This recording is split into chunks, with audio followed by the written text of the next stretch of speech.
1. Oh boy, howdy, do I have something for you today. But before we get into the story, here's a quick summary of the participants.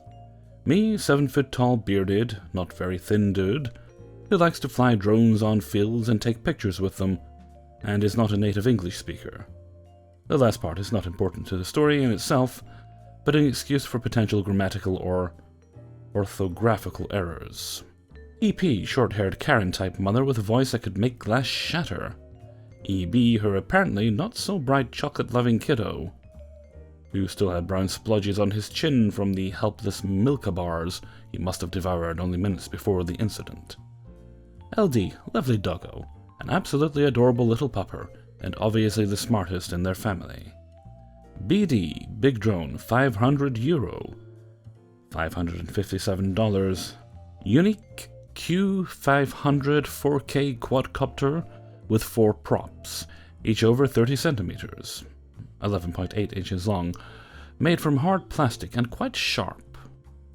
It was a lovely day here in Germany, very sunny and not too windy, so I decided to take my new and quite expensive filming drone out for a flight on a nearby field. The field is not very populated. Maybe a few people will go for a walk on the path next to it, so it's safe to go flying there. Usually. When there are people around, having a party or just enjoying their time, I'm not going to fly. I wouldn't like some buzzing annoyance around me when I want my peace too. But luckily, there was no one in sight, so I took off.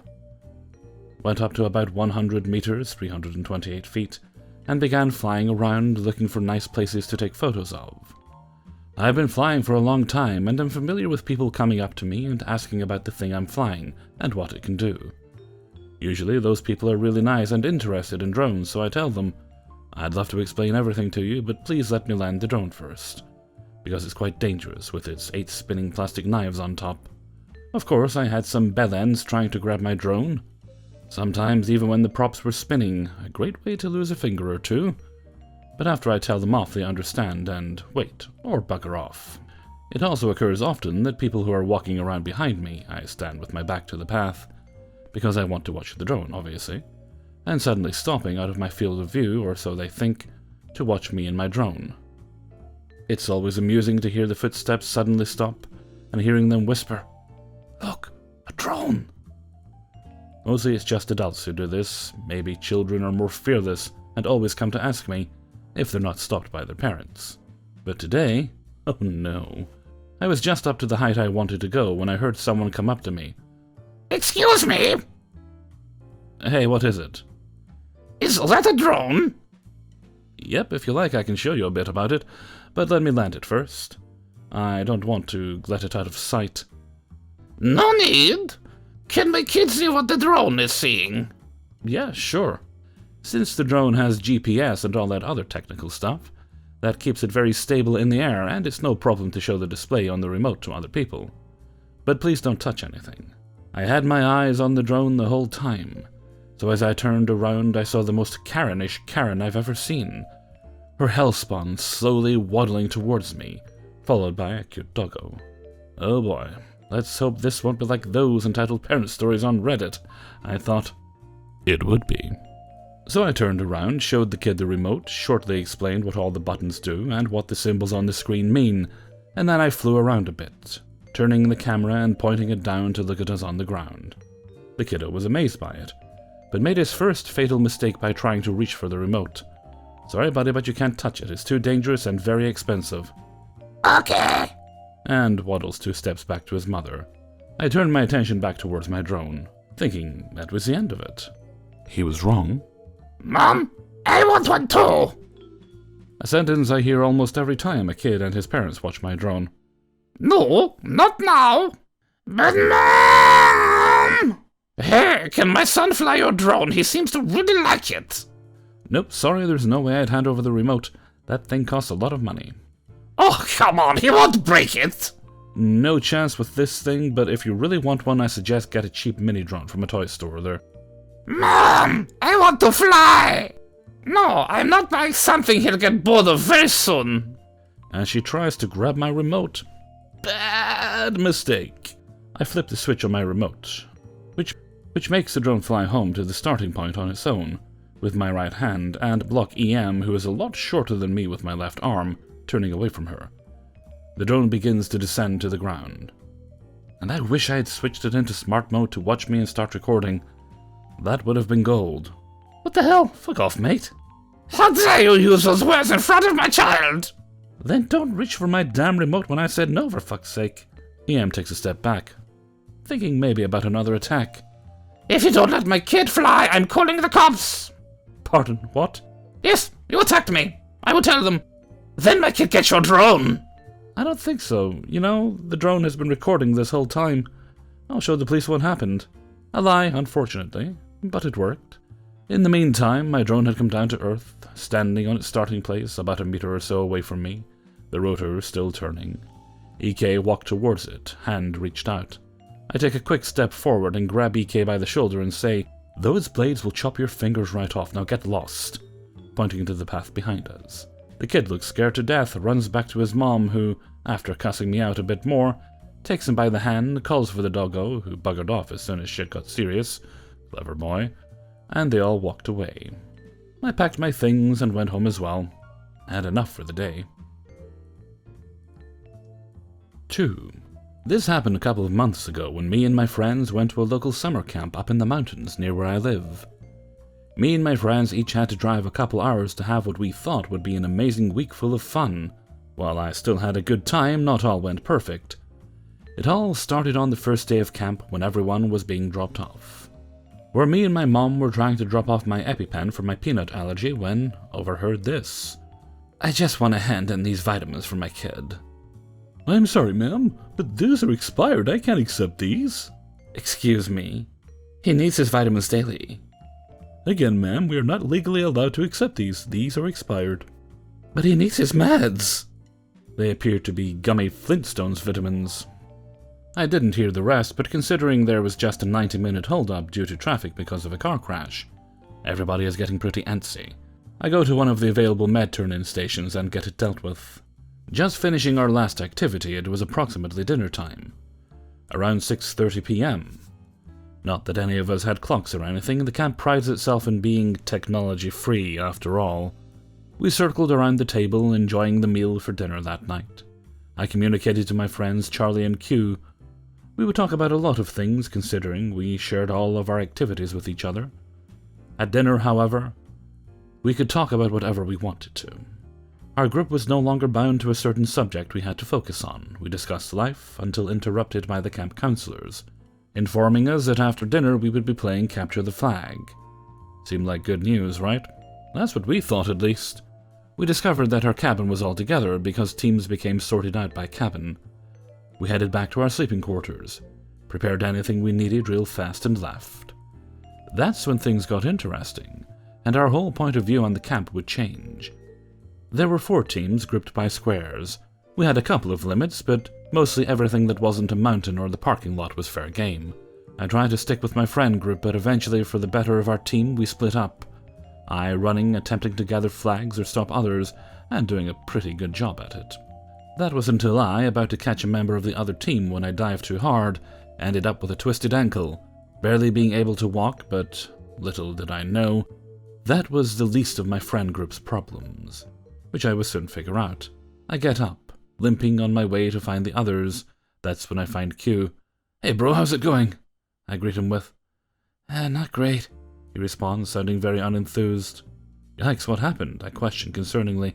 "I got body slammed by EK," he responded. "Excuse me?" "Okay, we need to find Charlie and get you to a nurse." Quite a bit of time goes by, and we've returned from the nurse by then. The game was over, so we returned to our cabins. Luckily, no major damage was done to Q other than minor back injuries. While explaining what happened to other campers, we learn a new side to the story. Apparently, EK is notorious at this camp for being basically a menace. In fact, before we came, he was in our cabin and got kicked out into OAC, Outdoor Adventure Campers, for breaking a window. The reason he broke the window was a moth being on it.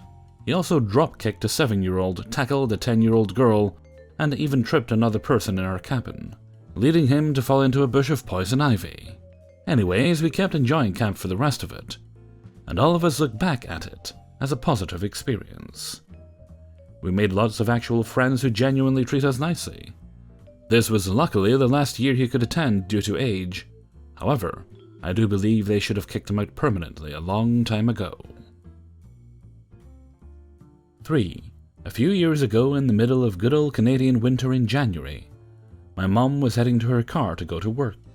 Now, no one knows exactly what happened, but she probably slipped on some ice. But she fell hard enough to slightly crack her skull, and she bled pretty bad. My stepdad saw her outside and called an ambulance in time, though. She had no memory for weeks on end, and her body wasn't working right for a long while after, fingers and toes going limp and numb, or just not strong or working right. Basically, she was recovering for months. I'm also very protective of her and my siblings since we all ran from an abusive home. Alright, context over. On to the story. Me equals me, obviously. ED, you'll figure it out. M, my mom. PO, awesome police officer. So this takes place a few weeks after my mom got out of the hospital. She was using a cane to walk as her arms and legs were still pretty weak at times, and so she had a handicap placard. I don't know what you call it where you're from, but that's what it's called in Canada. She needed to get her prescriptions from the store, and I had nothing to do that day, so I volunteered to take her. She lived in a small town at that time with only one major pharmacy, so we of course went there. And both handicap spots were taken, so I dropped my mom off as close to the door as possible and went to find a different spot. But as I went by the other cars in the handicap spots, I noticed one of them didn't have the placard. This definitely rubbed me the wrong way, of course, since my mom, who really needs the spot, had to walk further, so I did something extremely petty. I decided to park directly behind that car and block them in, and wait for them to come out. Not really thinking of how it all looked. A little extra content, since I know we all enjoy that. I'm a huge metalhead, so I kind of dress the part, even in early spring. Black jeans, high-top shoes, 5-finger Death Punch t-shirt, metal militia hat, spiked earrings, big red and black flannel jacket, and I have a bad case of resting bitch face. So, thinking back, it looks bad seeing that blocking your car into a spot with your kids in the car. Continuing with the story, the guy comes out and sees me and immediately tears into me. This is a while ago, so dialogue isn't 100% exact. What the hell do you think you're doing? I'm just here waiting for my mom to get her prescription. Well, you can't just park there and block me in. I need to leave, so move. I mean, if you can park wherever you want, then so can I, right? Considering you took the only other handicap spot and my mom needs it. So I think I'll be staying right where I am. At this point he's in my face and there's some cussing back and forth. He tries to take my keys and I threaten to knock him out in front of his kids. I know, a dick move, but again I'm pissed and my adrenaline is firing. He then decides he's calling the cops. It's a super small town and there's not a lot going on, and an officer is there in 2 minutes. Alright gentlemen, what's the issue? This kid is blocking my car for no reason. Arrest him or make him move. Yeah, I'm blocking him, but only because my mom needed this spot and he's parked here illegally. He starts to get the other guy's side of the story and looks at our vehicles when my mom finally comes out. Aaron, what's going on? Hello ma'am, how are you feeling? Been a while since I've seen you. How's your head doing? I heard you were in hospital for a while. When ED hears this and sees my mom, he goes white. Turns out that was one of the officers that called to check on things when my dad called for an ambulance. And he knew without a doubt she needed that spot, and of course, when she told him about the parking issue, I was told to move and given a warning, but I'm pretty sure he handed the other guy a ticket, and gave him a serious talking to. Anyways, that's my first story for you guys. My mom's good now. Nothing more than some pins and needles in her fingers and toes sometimes. And I never saw ED again, thankfully. 4. Yikes. For context, we just finished our first high school orchestra concert of the year. And there's always a reception after it with cakes and cookies to celebrate the start of concert season. Due to this, lots of the younger siblings come to the concert so they can have cake after it. It seems perfectly normal until you realize that one of the orchestras unpacks in the room with the reception. Tiny sugar-fueled children in a room with a few unsupervised orchestra instruments scattered around. Now usually the children behave themselves because their parents keep them in check and make sure they don't touch the violins, violas, cellos, and basses that are at the edges of the room. Because most parents understand that musical instruments are very expensive and should only be used by the player of said instrument. However, not this parent. It started when I was hanging out with my friends at another end of the room when we heard something fall. And I heard a kid say, "Oh man, the bow fell!" Naturally, a few of the orchestra members checked on this and saw a small child who was maybe 8, struggling to hold a full-sized violin. A very familiar-looking violin, in fact.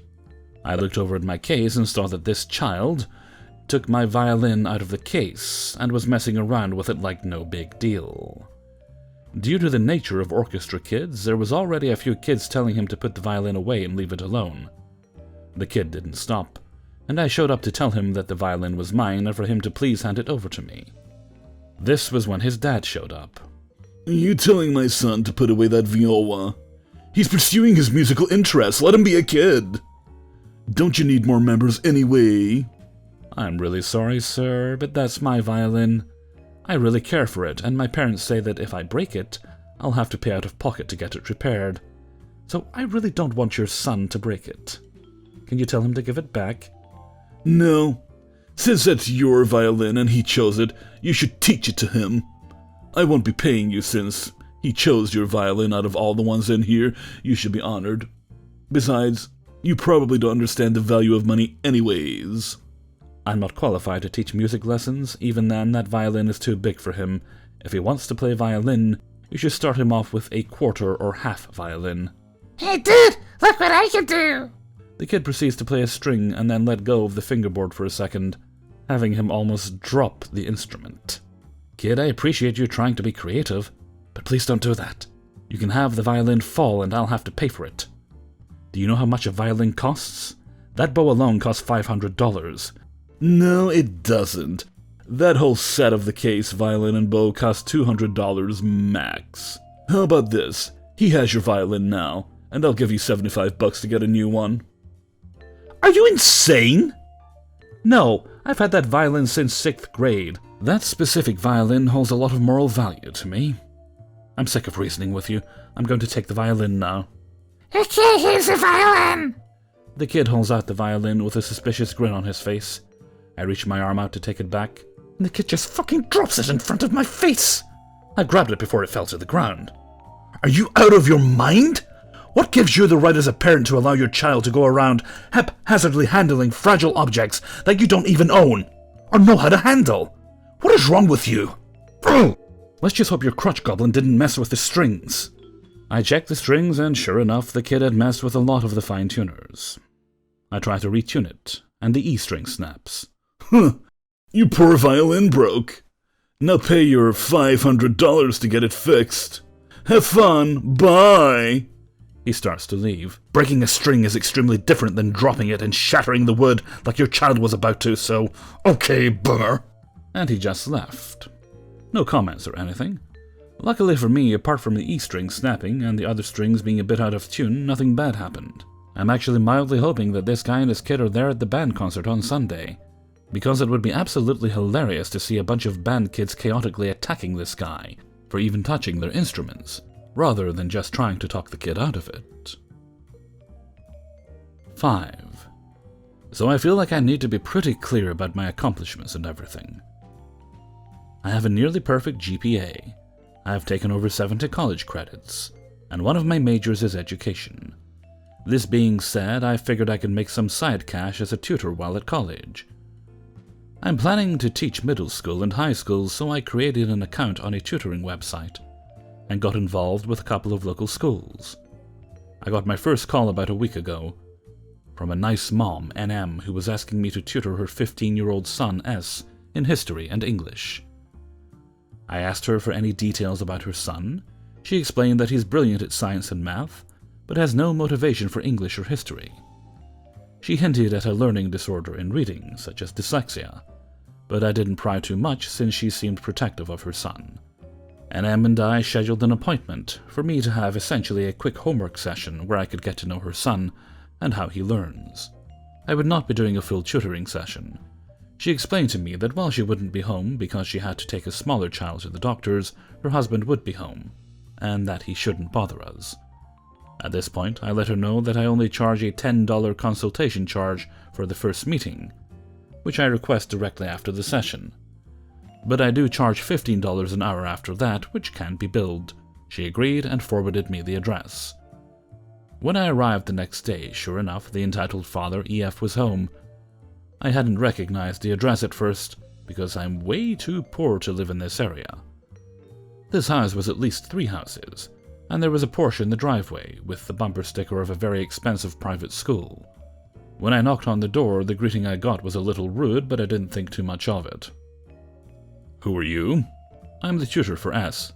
And who sent you? NM? She didn't tell me that.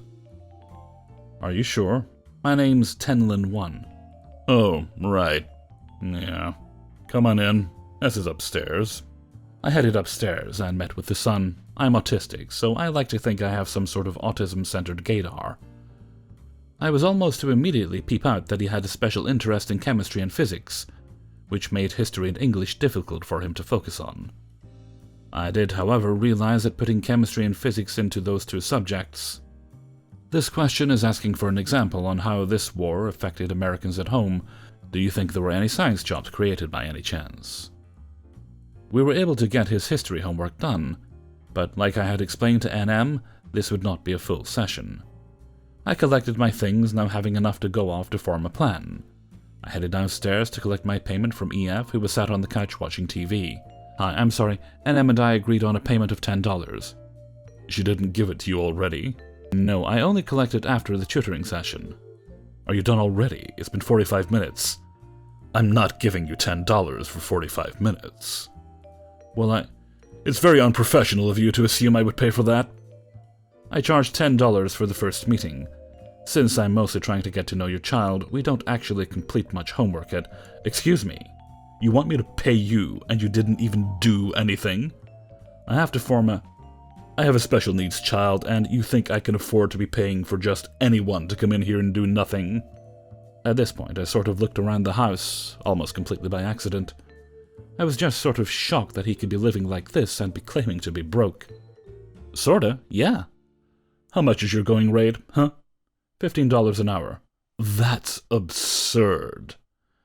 I should mention at this point that the going rate for tutors in my area is around $20 an hour, so I'm really a steal.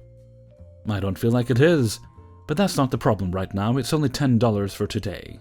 You should be tutoring my kid for free. He's so bright. He just has a few issues. I won't tutor S for free. Why not? Why not? I'm a tutor. So? We get paid. We aren't volunteers. My point is that exactly. You should be volunteering. You can see he has so much ahead of him, but he's just struggling with writing. I see that. I still need to get paid. Leave. You're not getting anything. I completed a service. I need my fee. NM already agreed to this. EF started to wave his hands wildly around the room and began to yell a bit. He started yelling about how having item A doesn't make him wealthy enough to afford an entitled tutor like me. Having this doesn't mean that I'm rich. I still have bills to pay. I understand that. I hope you can understand that I'm asking you to pay this one. I have a tendency to get very sassy very quickly, so understandably, EF was pissed at this point. He started yelling at me about being unprofessional. I started to dial NM when he noticed. What the hell are you doing? You damn kids can't stay off your phones for longer than... I'm calling NM. His face went pale, and he said, Don't do that! Why? Just don't. Take the damn money and leave.